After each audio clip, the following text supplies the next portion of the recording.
We drink tequila. We talk. Welcome to Team Tequila Talks. Stolberg. Have you ever seen a word where the T is silent? Yes. I speak a little German. Wait, so what were you trying This to is call English, it? Sherry. Stolberg. Now that we have that situated. Yeah. Phew. Okay. Everybody, welcome to Team Tequila Talks. Your host, Cassandra Jean Mel and Sherry Gonzalez. And today, we have not only one doctor, but two We doctors. are freaking fancy. We have Dr. Natazia Stolberg and Dr. Jenna Lagana. Two doctors. Two doctors. Wow. And we're we're mixing it up a little bit because we're going to cheers. We're going to start off with a shot, but this actually does not have tequila in it. This is a wellness shot, a Chinese medicine wellness shot. Yes. Cheers. Cheers. What's in this? What's in this? This is ginger based with lemon, a little bit of apple, pineapple, and topped off with cayenne pepper to open up the, is it an Orpheus? Yeah. Yeah. Orifices. Orpheus, not an Orpheus. That's hot. Wow, that's spicy. Yeah. That is spicy. Well, we're detox to retox, right? Detox to retox. Well, I mean, Wow. we haven't really toxed yet. I guess we're kind of That's powering delicious. up to tox. Serious. Well, we've talked about the benefits of ginger quite a bit on this show, Quite a bit. but I feel like this is a ginger-heavy episode. So with our Chinese medicine expert, let's recap and review. Yes. Yes. So I've been obsessed with ginger lately. Juicing every single day, drinking it with the cold weather because it just internally warms the body. Really good for digestion, which we all need. But also it's great for phlegm, like cutting that thick phlegm from having like a cold or a cough, which everybody is sick right now, it feels. So Something. Yeah. yeah, you can have it in hot water, or if you're going to have something, cold with ice, the ginger also helps just stabilize the internal temperature. So we're having our icy drinks with a little bit of ginger. I feel Nice. like my chest is on fire. My tongue is tingling. I love it. Well, I think I'm love it. allergic. So I know, Natazia, you talk about like being cold and hot. So this would be considered hot for Chinese, or like warm. What is the term? Warming. Yeah, so Warming. every food has an energetic property. So even if something is physically warm or cold, it could still have an opposite energetic property. It's what it does inside of your body. So ginger is warming, onions, black pepper. Like you can kind of imagine the things that are warming. Cooling is like watermelon, Mint. cucumber, mint, yeah. Raw veggies and salads. So it's nice to balance those two out. I always tell my patients that love salads, put ginger on them. It will lead to less bloating. Oh. Well, I think that this concept is interesting in general because you also hear about when you are having issues with acidity in your stomach, you actually have to introduce things that are acidic, like apple cider vinegar or lemon water if you're having an upset stomach. And it's so counterintuitive because you think, if I'm having acid reflux, I don't want to put acid in my stomach, but it ends up having the opposite properties when it digests and mixes with your digestive fluids and stuff like that.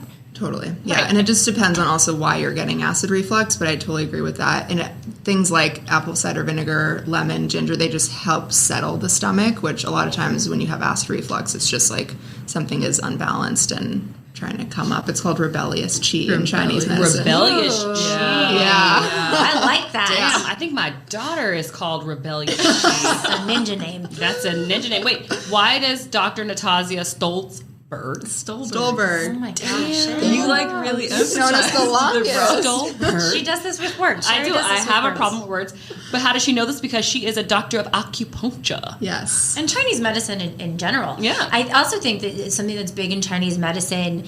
A lot of times, I know that when your hands or your feet are cold all the time, we always see, those girls that are like, I'm freezing. And you're like, it's 76 degrees in here. What are you talking about? That's And me. yeah. But a lot of that I'm has also to do cold. with like hormone and thyroid function. Yeah. And that works into Chinese medicine as well, because if you take certain Chinese supplements, or if you regularly go to acupuncture, if you have a hormonal imbalance, this is like things that come down to Hashimoto's and all of these thyroid malfunctioning, or I guess just not optimally functioning. Right. Yeah. And you can introduce certain warming foods that are going to heat up your system from the inside and improve circulation and make it so you don't have to wear socks in the summer. Yeah. I mean, I'm pretty hot. I mean, Dr. Stolberg Oh my God. has treated me, and Dr. Lagana, call me Natazia. Dr. Natazia, and Dr. Jenna.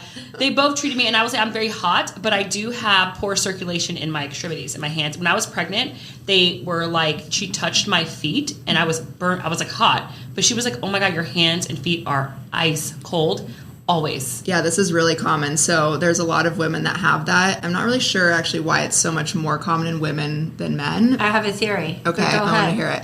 But sometimes you have enough heat, internal heat, but it's just in your trunk. And the issue is circulating it to your limbs. So there are treatments in Chinese medicine and herbs that actually help do that. But when you have too much heat here, it's just like stagnated. It's not moving enough, and that can lead to lots of other things like rebellious chi, constipation, things that women are dealing with all the time. They have enough heat, just not moving where it needs to be. Interesting. And your body heats up from the core first and out, right? Mm-hmm. Like the extremities are the last things to get like the they're not good vital. blood. So that's why with Raynaud's phenomenon or syndrome, it's not about putting heat packs on your hands and feet. It's about warming your core, both actually physically with things like heat pads or extra layers, as well as warming things like soup, warming foods and drinks like soup and ginger, etc. Exactly. My theory with why women have this problem more than men comes back to the hormones. Because a lot of this cold feet, hands mean that there's something in your endocrine system that is disruptive. And we put thousands of chemicals.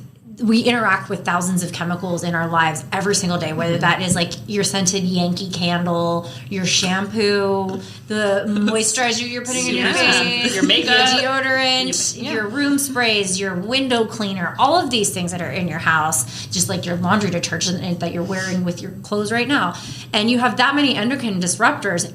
Females are so much more sensitive to that than men. They say that if you take a snapshot of a men's hormone panel, it's going to look exactly this. Like you could not tell what day of the month it was. If you looked at a women's snapshot of a hormone panel, you'd say, okay, progesterone is here, estrogen is here, testosterone is here. You are at day 16 in your cycle, and it's you can actually pinpoint more or less at least a window where women are. So we're just, because our hormones are fluctuating all the time. Mm-hmm. We are so much more sensitive to things that are going to affect your hormones. And then you start messing with the estrogen and progesterone, and then it gets into your thyroid, and then it's like your whole endocrine system. And now you're not just talking about your female hormones, but your hormones that are telling you when it's time to sleep, when it's time to wake up, your cortisol, your ghrelin, you know, when should I be eating, when am I full, all of that stuff. Like all of that has to do, it's like a domino effect. One hormone gets messed up and the rest of them go haywire. And you can spend a lifetime. I mean, I'm on like that journey with my hormones and progesterone and all the things.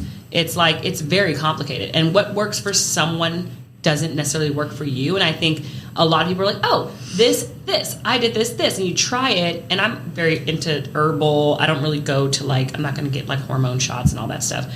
What works for one person won't for the other, because even though you may be the same age, you have like different blood types or different fat to protein muscle ratio, different diets. And I do think women are just circuit boards, and it's like very techy. Like medicine is going the way of like biocellular. What are they doing? Biohacking. Yeah. Where it's like at the cellular. You're not into biohacking because you're Chinese medicine. You're like, what is there to hack? See, I kind of like I lean both ways. I think that there's a lot of old world herbs. Like my tea cabinet is bananas, right? Anytime Natazia has some tea. Anything. What's your tea? What's your tea? We got the tea, yeah. The Rest and Digest tea. It's the Rest and Digest, yeah. Rest and Digest. Yep.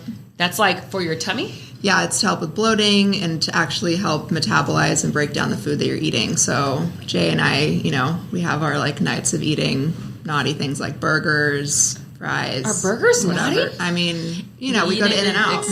And then we drink the tea and we wake up the next morning like it never happened. Well, if you're eating In-N-Out, okay, I can see fast it. food. Yeah. You get some clean. In-N-Out gets delivered every day. Their meat. It's true. They're never frozen. It's never frozen. And their potatoes are fresh cut. 100%. If you're going to lean towards it, it's basically fast like food, cooking at home. 100%. I'm gonna have to disagree with. Well, if you don't get the yellow neon cheese, you're in good shape. Yeah. That's the American way. It's like the animal style sauce that's orange. Well, because they use Thousand Island sauce. secret sauce. Ketchup and mayo mixed together is pink. Yeah, yeah. it's that color. Yeah. That doesn't do it for me. I don't know. Wait, so Jenna, Yeah.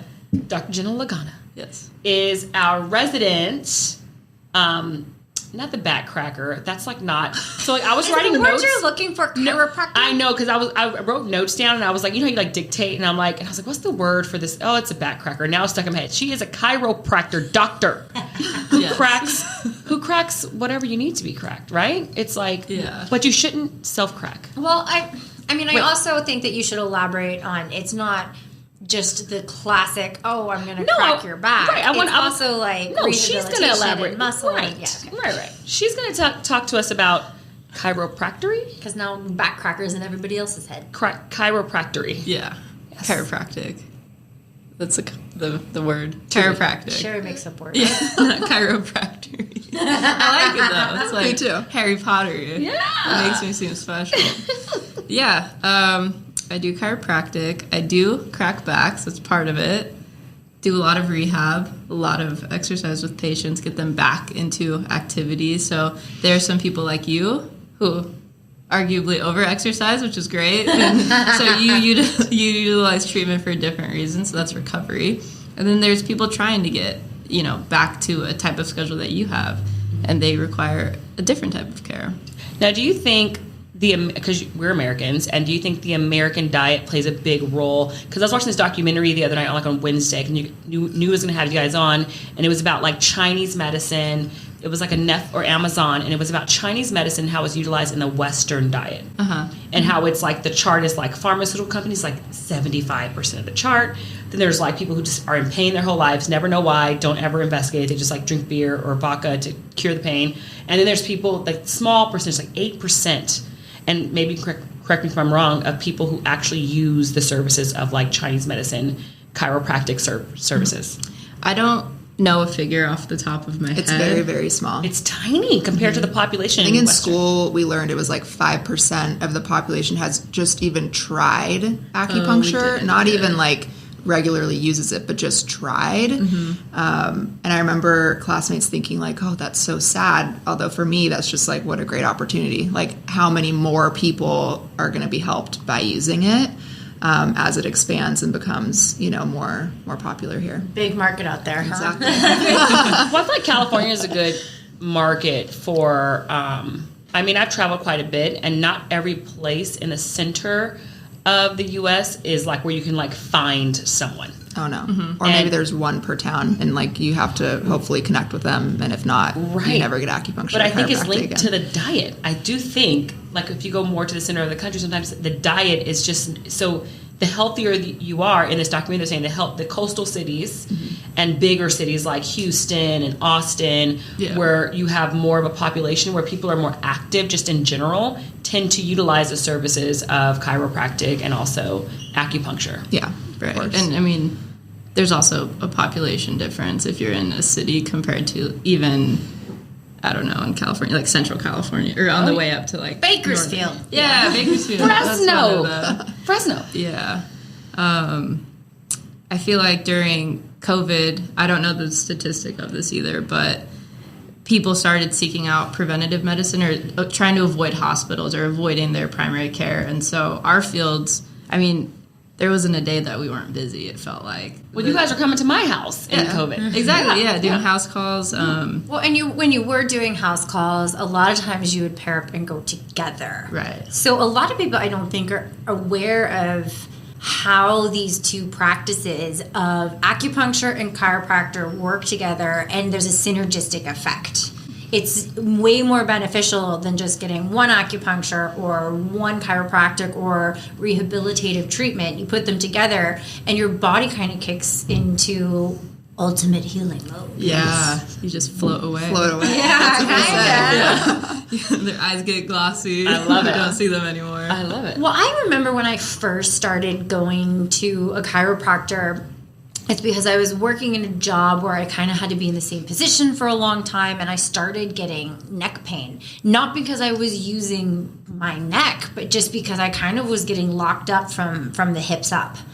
And I noticed that even if things were out of alignment and things weren't where they were supposed to be, I would get kind of lethargic and kind of like puffy and just not optimal. Like I just didn't feel like I was healthy, right? And then I would go and I would get cracked and I'd leave that office and be like, oh, I thought I was sick, but I wasn't. I was just kind of just out of whack. Yeah. And I just remember thinking like, wow, why is this? And the chiropractor had explained to me, if something is off in your body can only give so much attention to each little thing, which is why they say like, oh, if you break your wrist, just that was a like old joke with men, like if you break your wrist, like punch you in the face and start thinking about that instead. Like basically, your body can only give attention to one thing at a time, right? And like it's spread too thin.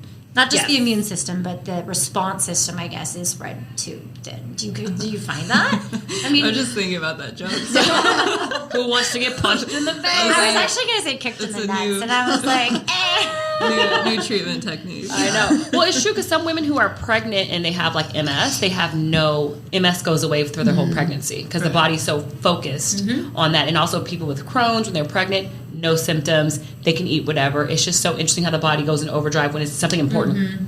Yeah. Do you think it's best, optimal to do both chiropractic and acupuncture together? Or I have friends who only do one or the other. They're like, oh, no, I don't need that. I do chiropractic.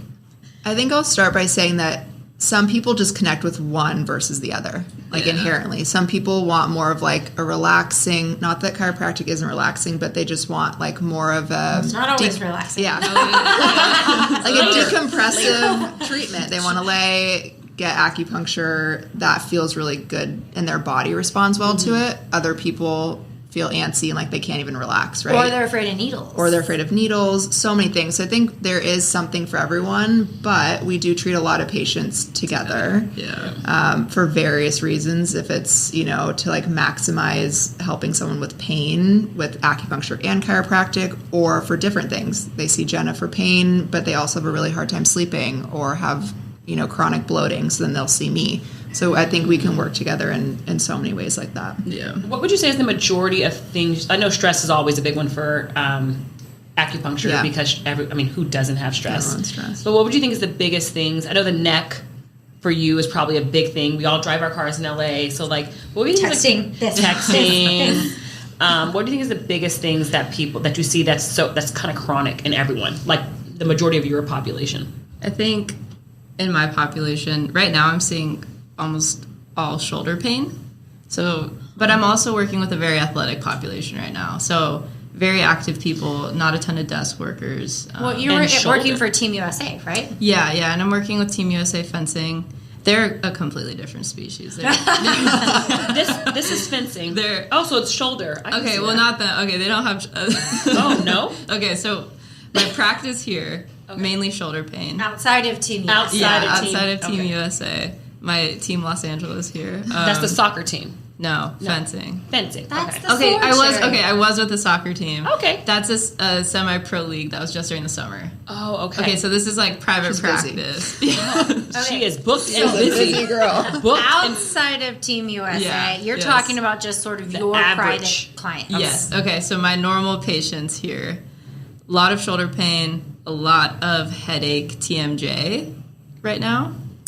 I get that sometimes. Yeah. Yeah. Not a ton. Like, I'll get the occasional low back pain patient, but I feel like because my population is so active, they don't have that normal, like, chronic due to inactivity. Exactly. Yeah. So they're having like active injuries, and then headaches and TMJ, that's a different story than the shoulders. Well, with a lot of the low back pain and stuff, that is a lot of posture. And I would imagine when you're dealing with an athletic clientele, their core is going to be more engaged, and the core being in the front and the back, like the torso muscles in general. Mm-hmm. So when your core is more engaged, you're less likely to just kind of slump and put pressure on your discs and stuff in a funky way. It's usually in the athletic population that I see with lower back pain, they did one movement and they felt like kind of like an ocean like moment. they pulled it, like they went to almost reach. Like a deadlift. Like a or- heavy, like they're doing a heavy lift,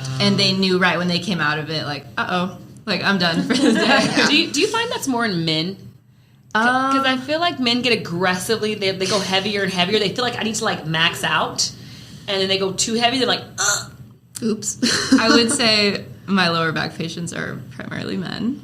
That's not to say that women don't do that as well, but yes, more common in men. Interesting. Because I feel like women just use their core more in general. I think when I go to work out, I definitely, before I do anything, I make sure my core is like pulled in and up.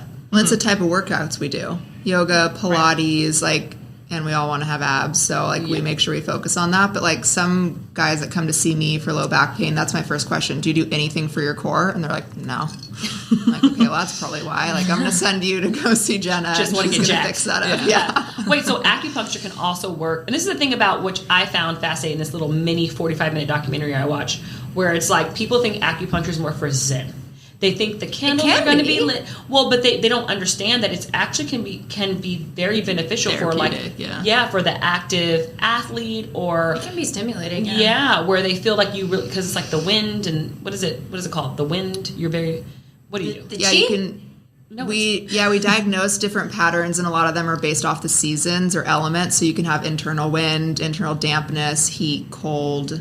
All Is those that things. kind of sharing with Ayurvedic medicine? Similar? Yeah. We have some overlap. Although I feel that I probably get in trouble for saying this, but I feel like Chinese medicine is a more complete system of medicine. Well, it's older than Ayurvedic. I believe. It is, I believe so. Yeah. And it just focuses on more things. I think Ayurvedic is amazing for digestion, like very specific things. And we do share some herbs and principles like don't eat cold foods, no icy water. Please explain. Please tell the people about your cold food thing. I tell Natazia, hey, I wake up, I had a green smoothie. She's like, you put cold food in your stomach first thing in the morning and not something warm? Yeah, it's such a big mistake. So think of your stomach as a pot, and the pot is over a flame. You eat food and it gets cooked just like you cook food on a stove. If you put in ice cold water on a pot, it's going to take, number one, a lot longer to cook, but also because we only have a finite amount of energy or chi in our body on any given day, which is different for everyone, you're using up so much energy just to warm water. Has no nutritional value. Like, we need water, but it has no payback to our body. So drinking cold water, I think, is the biggest waste of energy. Ooh, I love this because I hate cold water. I hate cold water. I never, even when I go to a restaurant, they put the ice. I'm like, I'm really sorry to do this to you, but I'm going to need one of those room temp. Yeah. But smoothie is the same thing. So if you're going to have one, okay, like some people just cannot give up their smoothies, have it be less cold, so don't add ice. Or if you put fruit in it, have it be fresh fruit from either like the counter or the fridge versus frozen. Like, there's ways to make it warmer, or add things like ginger, cinnamon, things that are warming. But I also think just if you're going to have a smoothie, maybe later in the day, because you have to wake your digestion up. And if the first thing you do is put cold in, everything else throughout the day is just going to like sit there. It's not going to digest as well. Your flame has turned off. And I think for me, I switched within the last year of having protein first thing in the morning, a really nice clean protein. And I found that I had more energy when I was doing what works for you in your 20s does not work for you in your 30s, or work for you in your 30s, doesn't work for you in your 40s. No, You'll learn that. You got to keep going. No, honey, I'm on the other side where I was like, I used to have a green smoothie in the morning and I was like fine till noon. No, I need protein, whole protein. I need like a berry also with my protein, and I do like a low carb bread with it, like a carbonate or whatever. But it's like that will satiate me and carry me on through the evening, where then I'm not like starving and running towards like anything I can grab, like a protein bar. I'm more settled, and I find that my body, my muscular structure has gotten tighter, where it was getting kind of baggy and loose, if that makes sense. I mean, I always think that you look super fit. So. I don't know about that. Yeah. That's one of those things that you only, like, you notice about yourself, but no one else does. I know. I'm not saying I was baggy and loose in that sense, but I meant like, I wasn't 20 years old anymore. That happens. That's called aging. It's we're like, I'm not 20. So you hate the raw food diet then? It's a no for you. No, it just personally doesn't work for me. I actually did it once at a retreat, and I felt the worst that I've bloated. ever felt. You were super bloated. So bloated. I felt like I gained weight, and I didn't feel good. But other people felt amazing, which is to say, like, one diet for one person is not the same for the other. But they travel in packs, because it's like one friend does it, and they're like, never felt better in my whole life, and then everyone does it, and then everyone's confused why they don't feel that good, and they just keep doing it. I have people that come in, they're like... Maybe it's in the mail. Maybe it's coming. Yeah. They say, they're like, oh, I'm doing this, and I'm doing that, I'm taking this. And I'm like, well, how do you feel? And they're like, horrible. I'm like, okay, well, obviously that's not working. So let's try something else. But people are they really want to commit, you know? Yeah. So how do you feel about the intermittent fasting craze? Do you have comments on this? I don't talk to my patients about diet because it doesn't excite me anyway. But I love you for that. But I tell them I've had a couple times where patients didn't eat before treatment, and you guys have all experienced my treatment. Mm-hmm. If you haven't, you should find me on Instagram. Yep. At Jenna, what's your handle? Dr. Jenna Lagana. Damn, I forgot the doctor. Drop the doctor. Yeah, get some respect. We'll tag you guys we'll tag everyone, and we'll have it all on every internets. Yeah. But sometimes I just tell my patients, you need to eat before you come here, because I'll lift with them too. Like, we'll work into a deadlift, we'll work into a back squat, and they're shaky or not feeling well. It's like, you gotta eat something. You have to a protein bar. Drink a cold smoothie before you get here. She's gonna stab you on her acu needles. And then when your stomach hurts, go see Natazia. Look, that's that detox to retox thing. Sometimes, like, I just read this little medical journal where they were talking about women and the whole intermittent fasting thing, where it's just not healthy for It's not good for your hormones. So this is okay, all. but here's what I've actually read. I kind of went on a deep dive on this because I sit around and I wind down and up for the day with like nutrition journals. This is I'm a bit of a geek, but that's okay. It's a good kind of geek. So what I read is like it still can be. Here's the overall takeaway. I'm not going to bog you guys down in hundreds of pages of medical jargon. The point is that all of these studies about intermittent fasting and 16-8 and 2 days off, 1 day on, all of these studies were based on men. Yes. And so now they're just now starting to get to these studies on women. And what they're finding is that the autophagy of it all can actually be quite beneficial. And that's when your cells or your body at a cellular level clean up shop. Mm-hmm. They go in and it's a spring cleaning. They get rid of the bad stuff and you basically pee it out or sweat it out. And then your body regenerates more of the good stuff, because that is how you age. That's how you grow. That's how you produce collagen. That's how you get sick, is, even a bad cells replicate. Mm-hmm. So the more good you have, the more good you're going to get. The more bad you have, the more bad you're going to get. And what they found with women, the problem that they were running into is when women were having really great effects initially from intermittent fasting, but then they overdid it. We as women tend to overdo it. I'm never going to eat again. Because they feel so good. They're like, you fast for 14 hours, say, and you do that for a week or two, and you're like, oh my gosh, I have so much energy. I have so much mental clarity. I've dropped 4 pounds. Like, this is amazing. More, hit me with more. Yeah. And then once you tip over and teeter into that, like, now you're fasting like 17, 18 hours every day, and you're just putting black coffee in your stomach, all of a sudden, your cortisol spikes through the roof. And now you're breaking out, now you're tired, and now you're putting on belly fat. You don't know why. Right. So all of this stuff is happening because you're working against your hormones. The other thing is our hormones fluctuate. So while a fast might serve you very well in your estrogenic phase, meaning when you're on your period, and right after your period, that's the time that you should be getting in those extra workouts. You should be lifting heavier. That's the time that maybe you want to do that 16-8 fast. But when you were in your post-ovulation, when you were in your progesterone phase, that's the time to chill out with some yoga and some acupuncture and some chiro and like treat yourself.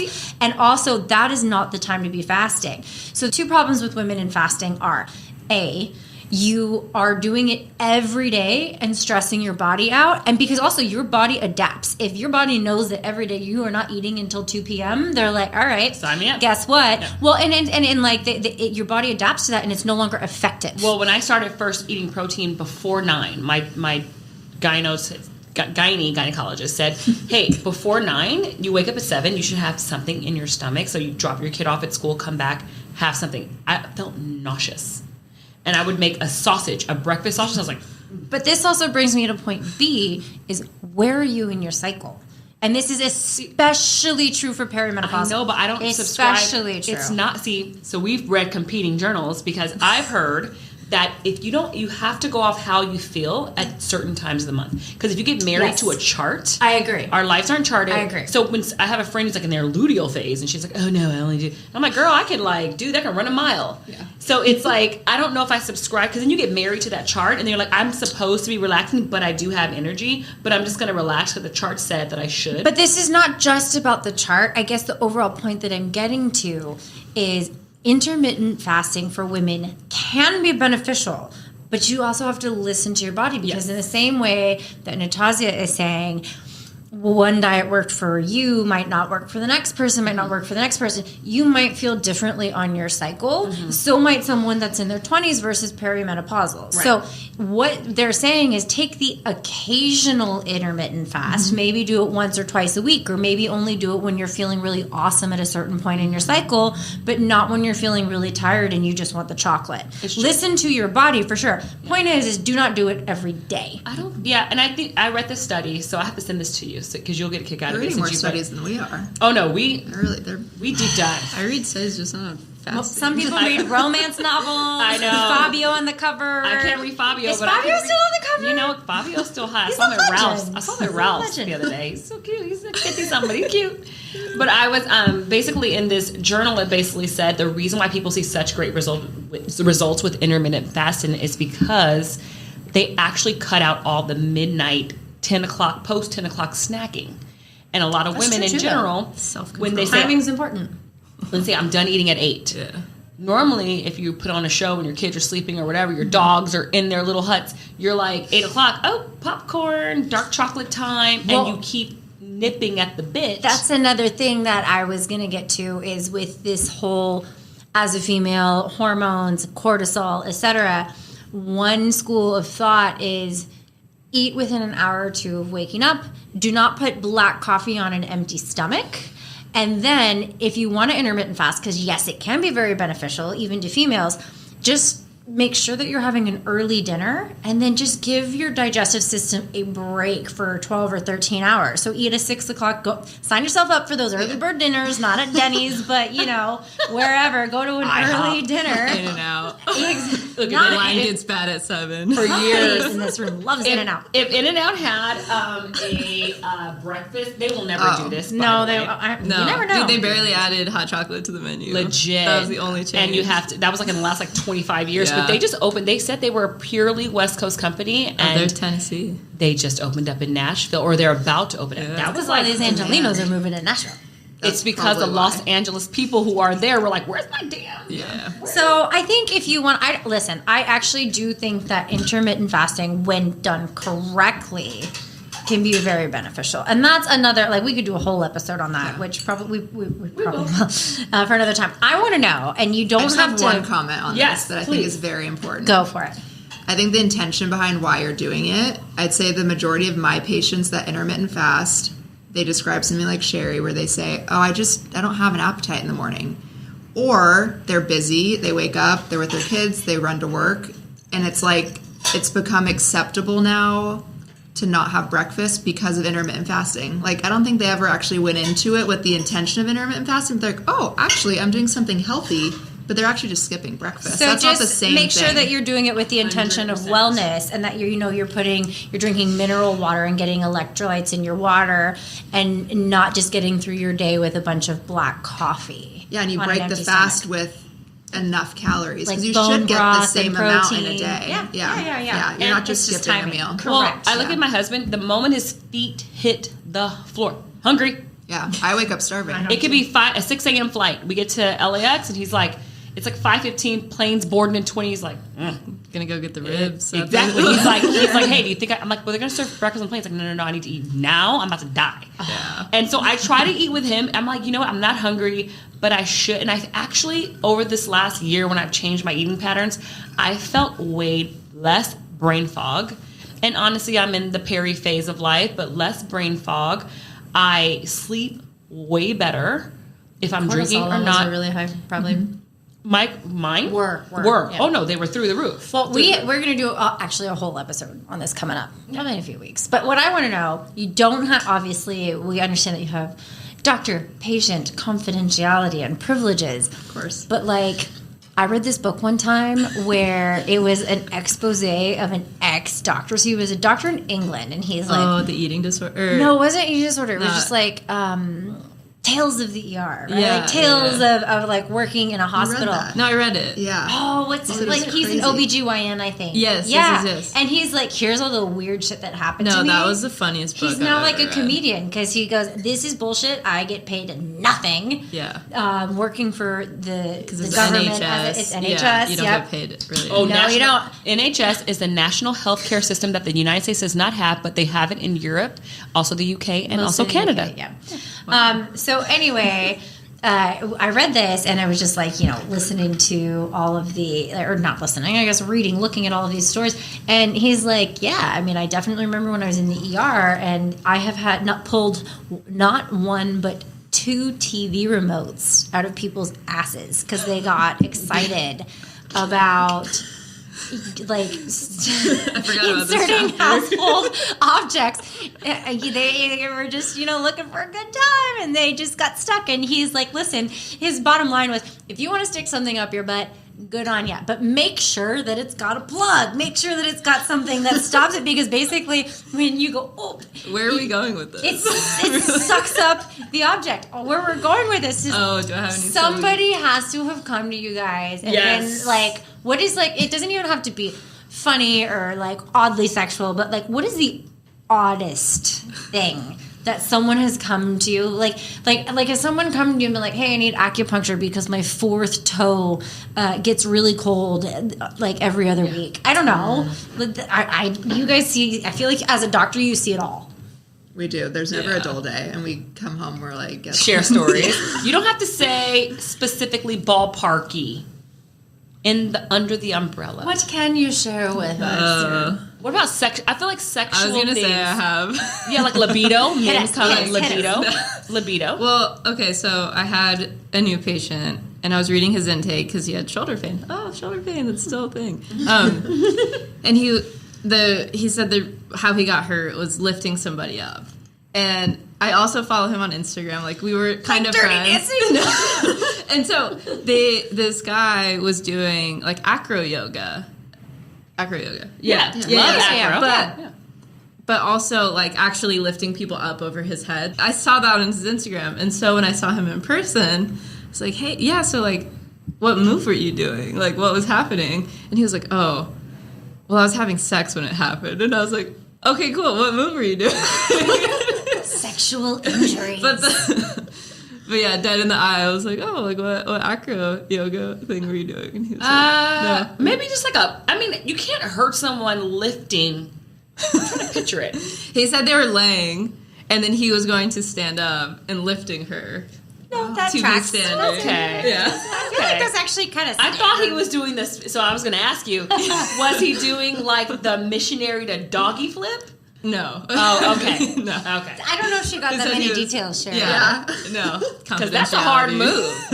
move. The girl has to do the work there. Yeah. No, I think he was doing all the work. So when I was pregnant, my daughter And my husband flipped me from missionary to doggy. I was actually transitioning as a segue to acupuncture. My daughter was breech and she was flipping. Okay, keeping it like, listen, I'm keeping it PG over here. All right. I don't always, but I am in this particular instance. Fine. So when I was pregnant at 32 weeks, I thought that I was going into labor, and I was like, this is so uncomfortable. Something's happening. And I go back into the doctor, and he is like, oh yeah, no, well, she's breech. I go, no.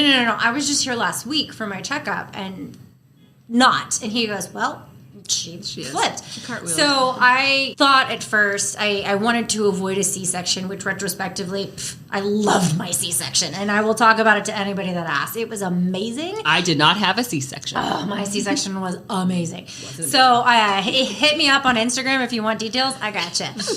No need to be afraid of it. But at the time, everybody was so negative about C-sections. So I went, oh man, well, I don't want to have a C-section because everyone says a C-section is shit, right? So he recommended, he goes, you can sit in a warm bath, but only up to, halfway through your body because you can't be in hot water. And then you can put ice on your stomach. So she flips upside down. Mm-hmm. You can do, flips in the pool. You can do, he was just naming off the stuff. Stand on your head. Or you can go to acupuncture. Yep. Right? And so my first time with acupuncture was trying to go to get my, now knowing her makes a lot of sense. And you're trying to get her to flip upside down. Ultimately, it didn't work. And if you've met her, you know why. Yep. But that I think was a very specific request for very acupuncture. Specific. And I get that a lot. Yeah, you must have really specific requests. For breech babies. Breech baby, yeah. So there is a specific point on the pinky toe, actually, that flips the baby. Some people needle it, but most traditionally it's moxid, which is an herb, a Chinese herb. My husband still has all that moxid you gave him. Yeah. Yep. You can use it for a ton of things, but it's used to flip a breech baby, and the idea is that, in some way they sense the heat through the channel and are trying to move down towards it. I've successfully done it once, but I've treated probably a handful of people that it hasn't worked, which is it's like so many different reasons why. There's not enough room, the baby's too big, whatever. Sometimes they'll flip and then they'll flip back. They've got rebellious chi. Yeah, exactly. But it's worth a try, because if you don't get a C-section, having like a manual flip is extraordinarily quite painful. Yeah. Did they try that? I declined. So that's the thing. Yeah, is but they do doulas. They do it. I've known some doulas who... They will. They basically manually flip, and what I was told was that even if they successfully manually flip, I got it. They could still flip back by delivery. And not my daughter was not only breech, but she was like in a really funky breech position. And he's like, you are definitively high risk. She should not come out like this. I would highly recommend, because if she comes out like this, there's like a 5% chance of brain damage or birth defect, and of that, like a certain percentage is permanent. And I was like, oh well, in that case, sign me up for the fucking C-section. Totally. And then I had it, and it was awesome. But I did try the Chinese herbs. My husband had to burn them on my toes because I couldn't reach them because I was 37 weeks pregnant. Where are your feet? Where is your vagina? I know. I know. That's my point. What does it look like now? I told my husband, I said, hey, I haven't waxed in a few months. Can you just let me know? He was like, hey, yeah, it needs some help. Do you have any funky things that anyone has come to you for? Sometimes there's such minor things, but Chinese medicine can help them. I've had someone come for a twitching eye. Yeah. That hadn't stopped in months, which if you've had that, it's annoying. My husband has that right now. Yeah. He was like, he has it right now. Stress. 6 months. 4 on 5 months. Yeah. So we got to see Rick. On top of that, before we wrap it up. Yeah. What is something that is easily treatable or even an at-home fix that you wish that you could share with the world? Like something that most people would go, oh, I didn't know that I could do this to fix that. I think the most important thing would be regulating a period and helping with cramps, a regular cycle, of course fertility, but I think so many women go through life thinking, oh, my really irregular period or my really heavy period is normal, and it's not. Everyone is a little bit different, but I think acupuncture and herbs are extremely powerful at treating that. And, people just grow up generationally, like their mom had a heavy period, so they think it's normal, and they're going to tell their child it's normal, but it can be treated, and usually pretty easily within a few months. Okay, great. And then last question, Jenna, how do you feel about the Theragun? Ooh. The Theragun's fine. It's when people are like, oh, my jaw hurts, so I Theragun to my face for 25 minutes, and it doesn't Looks feel like someone good. took a baseball do you think the Theragun has cut into I know it's like fascia and tissues, and a lot of people are like, oh, put it here. All put the it buzzwords, Yes, all those things. They're like, oh, my shoulder. Do you think it's overuse can create bigger problems? So Theragun works because you're creating a vibration Okay, so we have different mechanoreceptors in the muscle. A vibration receptor is going to override pain temporarily, so that's why it feels good to put the Theragun on something. You're like, oh, look at that, it feels better, and then 45 minutes later, oh, it hurts again. So I don't mind when people are using it like pre or post workout. If that's what they need to do to get through a workout, cool. But is it a long-term fix? Absolutely not. And I've seen people get worse by excessively using the Theragun. So yeah. Right. So it's more like taking an Advil. Without taking an Advil, it masks the underlying issue. Yeah. You're creating a little bit of almost like a chemical change. Like you're changing the perception of what's happening there. Interesting. Yeah. And I don't think that that's to say, okay, now I'm going to lift more and hurt myself more. It's just, you're not really doing it. It's like putting ice on. It's an analgesic effect. So not a replacement for actual treatment. Yeah. And diagnosis. See? There you have it, folks. Well, Throw your Theragun away. No, I love mine. I love mine.